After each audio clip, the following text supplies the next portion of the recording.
আজ আমি বন্ধু আমার 200 টাকা ধার দিবি? 200 টাকা অবশ্যই এক্ষুনি দিচ্ছি, কোনো চিন্তা নেই।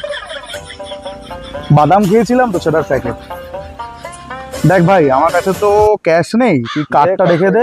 ঠিক আছে। 200 টাকার জায়গায় 2 লাখ নিয়ে নে। ওকে। কিন্তু ভাই একটা মেয়ে দিস না আমাকে পারলে। মেয়ন দামান নেই তো, আমি কি করে দেবো তোকে? আচ্ছা ঠিক আছে। ভাই এখানে এই আরে তো বল।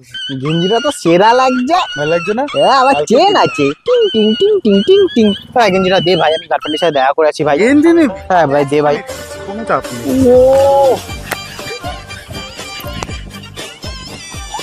কালকে কাছে কুচে দিয়ে দিচ্ছি ভাই। কোনো থ্যাংক ইউ ভাই। হ্যাঁ ভাই শোন না, হ্যাঁ ভাই একটা মেয়ের নাম্বার দিবি ভাই, অনেকদিন ধরে সিঙ্গেল তো। কালকেই পেয়ে যাবি। ঠিক আছে ভাই, থ্যাংক ইউ। ডান। আচ্ছা তুই আবার এসছিস? ভাই শোন না, তোর প্যান্টটা দিবি আমার তো, কি করবি? খুব দরকার। একটা মেয়ের নাম্বার দে, প্যান কেন সব দিই। আমাদের কোনো মেন নাম্বার তোর আমার জঙ্গিওটা না, তোর